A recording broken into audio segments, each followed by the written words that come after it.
మీరు పెట్టుకున్న గోల్ ఎట్లా రీచ్ అయిపోయారు. సో బన్నీ అన్నతో సినిమా చేయాలి, అప్పుడే ఫోటో దిగుతా అని చెప్పి కూడా మైండ్లో గట్టిగా ఫిక్స్ అయ్యారు. ఫోటో మొన్న దిగా. ఎస్, దిగారు మొన్న. దిగా. ఈ ఫోటో దిగడానికి కూడా పెద్ద టాస్క్ అయిపోయింది. అంటే యాక్చువల్ ఏంటంటే ఆయన టు బి ఫ్రాంక్ మన ఫ్రెండ్ క్యారెక్టర్స్ ఉంటారు కదా, వాళ్ళతో దగ్గర 5-6 years జర్నీ చేశారు ఆయన. 5 years అనుకుంటా. ఎందుకు 1 నుంచి ట్రావెల్ అవుతున్నారు. ఓన్లీ ఆ ఫ్రెండ్ క్యారెక్టర్స్ మాత్రమే రెగ్యులర్ షూట్కి వెళ్ళేవారు. అంటే వాళ్ళు షూట్ అంటే వాళ్ళు ఏదో ఒక సీన్లో వాళ్ళని కమిట్ చేస్తారు. ఇప్పుడు వాళ్ళు ఒక 10 members 12 members బంచ్ లాగా ఉన్నారు. ఇమీడియట్గా అప్పటికప్పుడు ఫోన్ చేసి మీ షాట్ ఉందని నేను చెప్పలేదు కదా. సో అందుకనే వాళ్ళకి ఇన్ని రోజులు అని షెడ్యూల్ వేసి మీరు రోజు రావాలని. సో ఆయన ఎక్కువ ట్రావెల్ చేసింది వాళ్ళతోనే. అవును, ఓకే. అండ్ లిటరల్ చాలా కష్టపడ్డారు. నేను కూడా వాళ్ళు నాకు బాగా ఫ్రెండ్స్లే, వాళ్ళందరూ కూడా వాళ్ళు కూడా చాలా కష్టపడ్డారు. రోజు షూట్కి వెళ్ళి షార్ట్ ఉన్నా లేకపోయినా చేసుకొని 100 days 150 days అలాగే 1కి 2కి. సో వాళ్ళతో ఎక్కువ ట్రావెల్ అయ్యారు కాబట్టి బన్నీ అని లాస్ట్ డే షూట్లో చాలా ఎమోషనల్ అయ్యారంట వాళ్ళతోనే. అరే మీ అందరితో నేను అసలు ఎన్ని సంవత్సరాలు ట్రావెల్ చేశారా, లిటరల్లీ మీతోనే ఎక్కువ ట్రావెల్ చేశా అని చాలా హ్యాపీ ఫీల్ అయ్యి ఎమోషనల్ అయితే వీళ్ళందరూ కూడా చాలా ఎమోషనల్ అయ్యి అది అన్న అది ఇది అని మాట్లాడి అన్న ఒక్క ఫోటో ఇవ్వన్నా మాకు అని అడిగారంట వీళ్ళు. అని అంటే అప్పుడు అరే మా మేనేజర్ కాల్ చేస్తాడు మీకు, ఆర్ఎఫ్సీలో మళ్ళీ లాస్ట్ డే షూట్ ఒకటి ఉంది, అది ప్యాచ్ వర్క్, ఆ రోజు మీకు వెహికల్ పెడతాను రండి అని అంటే వీళ్ళందరూ వెళ్దామని ప్లాన్ వేస్తే నాకు ఇన్ఫర్మేషన్ వచ్చింది. నేను వీళ్ళందరికి ఫోన్ చేసి ఒరే బాబు నేను మీతో పాటు వస్తాను. లేదు బన్నీ అన్న ఓన్లీ మాకే రమ్మన్నాడు అంటారు వీళ్ళు. అరే మీకు దండం పెడతాను, ఎక్కడి నుంచి నన్ను తీసుకెళ్ళండి రా బాబు, అక్కడికి వెళ్ళిన తర్వాత మీ గుంపుతో నేను రానులే, నా వంతు నేను ప్రయత్నించుకుంటాను ఫోటో కోసం అని. అంటే ఇలా ఏంటంటే మాకే చెప్పాడు కదా, ఇప్పుడు ఇన్ని తీసుకెళ్తే మళ్ళీ ఇన్ కేసు ఏమైనా అక్కడ బాడీ గార్డులు గట్ట ఏమైనా అంటారేమో అని ఫీలింగ్ వీళ్ళది. బట్ అందరూ మంచి ఫ్రెండ్సే, బాగానే సపోర్ట్ చేసి సర్లే డల్లింగ్ రా అని నన్ను తీసుకొని వెళ్ళారు. లొకేషన్కి వెళ్ళిన తర్వాత అది నా షూట్ లేదు, వీళ్ళ గారు షూట్ కూడా ఉండేది. ఈ ఫ్రెండ్ క్యారెక్టర్స్ షూట్ లేదు కానీ తెల్లారు 5 గంటలకు వాళ్ళతో పాటు వెళ్ళిపోతే కాస్ట్యూమర్ చూసి భరత్ గారు మీరు వచ్చి రేటండి, మీ కాస్ట్యూమ్ మీరు రాలేదా, నేను వచ్చింది అందుకు కాదండి, నేను వచ్చింది వేరే పని మీద, మీరేం టెన్షన్ పడకండి. కాస్ట్యూమర్ టెన్షన్ ఏంటంటే నేను వచ్చాను నా కాస్ట్యూమ్ ఉండదు కదా ఆ రోజు షార్ట్ లో అని అంటే ఇంకా ఆ రోజు అలా వెయిట్ చేసా ఈవినింగ్ 4:30కి 5 ప్యాకప్ అయింది ఆయనకి. ఓకే, ఈవినింగ్ దాకా వెయిట్ చేశారు. ఉన్నా మార్నింగ్ వెళ్ళి ఈవినింగ్ దాకా ఖాళీగా ఉన్నా, ఫోటో కోసమని వెళ్ళా. కట్ చేస్తే వెళ్తే 5 o'clock ఆయన ప్యాకప్ అయిపోయింది. ఈ ఫ్రెండ్ క్యారెక్టర్లో కుర్రోడు వెళ్ళి అర్జెంట్గా అన్న ఫోటో ఇస్తానంటే రెడీ అవ్వడం రాను అందరికి. అందరూ టాకా రెడీ అయిపోతే నేను కూడా వీళ్ళ గుంపులో కలిసిపోయి వెళ్ళిపోయాను అనమాట.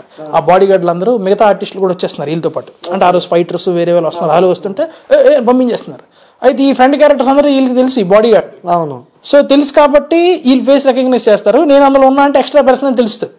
ఇలా వెళ్ళిపోతుంటే ఇలా చూశారు.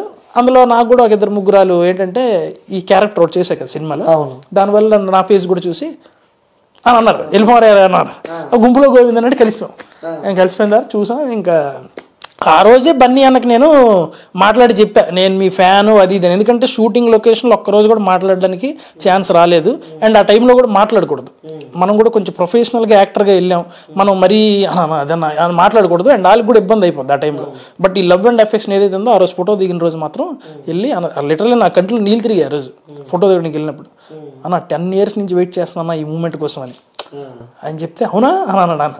అవునన్నా పెద్ద ఫ్యాన్ అన్నా మీకు అని అంటే దాదా అని ఫోటో ఇచ్చారనమాట. ఓకే, సో అంటే ఎక్కడో ఒరిస్సా దగ్గరలో పుట్టి సో సినిమా అనకు పిచ్చితోని ఇక్కడ దాకా వచ్చి ఇష్టమైన హీరోతో సినిమా తీశారు. ఇష్టమైన hero and to be frank చెప్పాలంటే డైరెక్టర్ కూడా ఇష్టమైన director Puri Jagannadh garu and Sukumar sir and Rajamouli garu అంటే పిచ్చి ఇష్టం నాకు లిటరలీ. అంటే నాట్ ఓన్లీ డైరెక్షన్ పరంగా కాదు, ఒరిజినల్ వాళ్ళ క్యారెక్టర్స్ బయట ఏదైతే ఉంటుందో అది కూడా నాకు చాలా ఇష్టం. వాళ్ళ ఇంటర్వ్యూస్ కూడా చూస్తుంటాం కదా మనం. నాకు వీళ్ళు 3 క్యారెక్టర్స్ అంటే చాలా ఇష్టం. అండ్ సుకుమార్ సార్ కూడా one of the favourite director అని చెప్పాలి. అంటే డబ్బింగ్ మీరే చెప్పారా? డబ్బింగ్ నేనే చెప్పాను, మీ క్యారెక్టర్ కి నేనే చెప్పాను.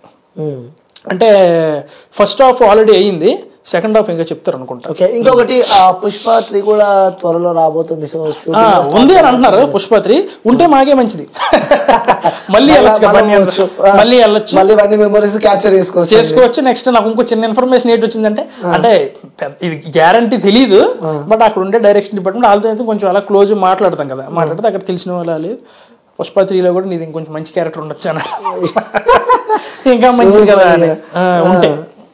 ఆబ్వియస్లీ సార్ ఎలాగైనా సరే ఇస్తారు, అదైతే కన్ఫర్మ్. ఆయనకి మైండ్ లో ఒకసారి పలానాడు మంచి పెర్ఫార్మర్ అని తెలిస్తే ఇంకా ఆయనతో కంటిన్యూ అవుతాం, అదైతే గ్యారంటీ. అంటే పుష్ప 3 అనే కాదు, నెక్స్ట్ ఆయన ఏ సినిమా చేసినా కూడా మనం ఆ టైంకి వెళ్ళి అంటే గుర్తు చేయాలి, మనం కనిపించాలి ఆయనకి. వాళ్ళు 100 పనుల్లో ఉంటారు, మనం మన పని చేయాలి, వెళ్ళి సార్ అదే సార్ నెక్స్ట్ సినిమా అనే టైప్లో వెళ్తే ఖచ్చితంగా ఆయన క్యారెక్టర్ అయితే ఇస్తారు. ఓకే, సో మొత్తానికి ఓవరాల్ గా పుష్ప 2 గురించి చెప్పాలంటే ఏం చెప్తారు? ఎందుకంటే యాజ్ అ ఫ్యాన్ గా దగ్గర నుంచి చూసారు, అందులో యాక్ట్ చేశారు కాబట్టి సో ఒక మంచి మలుపు తిరిగే క్యారెక్టర్లో యాక్ట్ చేశారని చెప్పి నాకు చిన్న ఇన్ఫర్మేషన్ ఉంది కాబట్టి సో ఎలా ఉండబోతుంది చూసే ప్రజలకు మీరు చెప్పాలంటే ఏం చెప్తారు? సినిమా అంటే ఆబ్వియస్లీ నేనేమంటానంటే ఇది మన టు బి ఫ్రాంక్గా మన తెలుగు సినిమా అనుకోండి ఫర్ ఎగ్జాంపుల్. సో ఆబ్వియస్లీ ఇది మనం ఎక్కడెక్కడ గ్లోబల్ రేంజ్లో వెళ్ళింది అని అంటే obviously first of all it's very proud thing మనందరికీ, మన ఆడియన్స్ అందరికీ కూడా. సో ఖచ్చితంగా సినిమా అయితే బ్లాక్ బస్టర్, ఇదైతే గ్యారంటీ. నేను చూసి అక్కడక్కడ కొన్ని సీన్స్ డబ్బింగ్లో కానీ అండ్ వేరే వాళ్ళు రెగ్యులర్గా షూటింగ్కి వెళ్ళి ఫ్రెండ్ క్యారెక్టర్స్ చెప్పడం ఇవన్నీ చూస్తే మాత్రం, అండ్ మనం చాలా ఇంటర్వ్యూస్ కూడా చూస్తున్నాం కదా పెద్ద ఆర్టిస్టుల ఇంటర్వ్యూలు, అసలు జాతర సీన్ చాలా బాగుంటుంది అది ఇది అని చెప్తున్నారు. ఇంకా సినిమా అయితే నెక్స్ట్ లెవెల్ ఉంటుంది, అదైతే గ్యారంటీ. సినిమాలో థియేటర్లో ఎవరైతే కూర్చుంటారో ఒక్కరు కూడా ఇంకా సీట్లో ఇంకా వేరే థాట్ ఉంటుంది. ఇంకా ఎవ్రీ 10 minutesకి ఎవ్రీ 15 minutesకి సీన్ హైప్ సీన్ ఉంటుంది అని చెప్తున్నారు కదా దేవిశ్రీ ప్రసాద్ గారు. ఇంకా మరి అలాగైతే ఇంకేముంటుంది, ఇంకా సీట్లు తెరలో తిరగాల్సింది.